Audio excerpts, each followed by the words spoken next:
The 1964 championship pennant flies over War Memorial Stadium in Buffalo as a reminder to all that this is the team to beat in 1965. If you want a fan base to be supportive of your team, then you better win. And that's something that the Buffalo Bills have done over the past 62 years. Winning has been a part of the Bills' DNA since the 1960s, when the team not only earned playoff berths from 1964 to 66, but ultimately won the American Football League title twice in that time. There was similar success in the early 90s in the Super Bowl age. Now a new era has swept into one Bills drive, and it could bring similar success.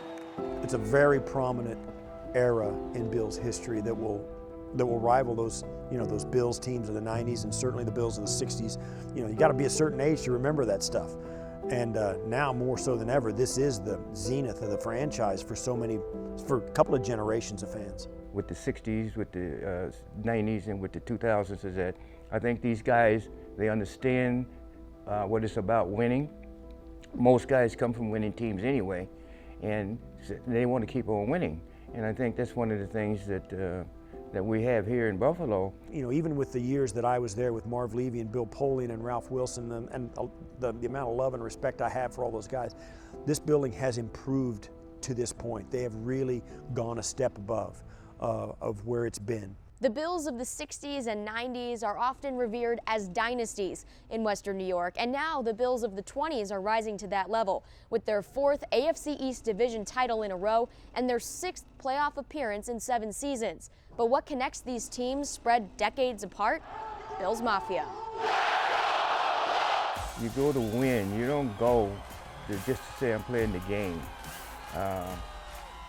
And that's the way I think a lot of fans, they feel the same way. I'm not going to this game just to see a game. I'm going to see a win. And the Bills Mafia connects everything, because it really is a family. And I think whenever you get any of the alumni together, whether you played with those guys or not, whether they're younger than you or older, there's a kinship and a camaraderie there that's pretty cool. And that's the one thing that thread that goes through everything. Makes it special. Very special. It's the thrill of the win that brings together generations, sharing the fandemonium with each other and keeping the lore of the Mafia alive. So to have an effect on a fan base where they're telling their kids about the guys they used to love and why and all that, and then have those kids come up and want to say hello just because of the connection with their own parents or their own family, their own grandfather or whatever, that's pretty cool. And they also do some 60s. I've seen some Edgerson's jerseys out there. So what's sharing in it with it is that the enthusiasm of the fans. The fans have been so great. Whether it's the fans young and old, the players on the field, or Bills alumni that have a new role cheering in the stands themselves, everyone wants this Western New York beacon to succeed, carving a new path in decades of football folklore.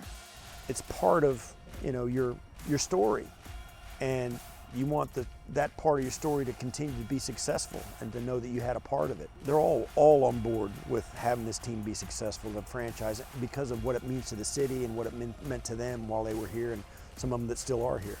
This is what I'm hoping for, is that they will carve a new niche into Buffalo history, the Buffalo Bills, because not only that the team deserves it, but most of all, I think the fans deserve it, because the fans have been terrific. But those fans are going to be there pulling for these guys, and I'm going to be one of them.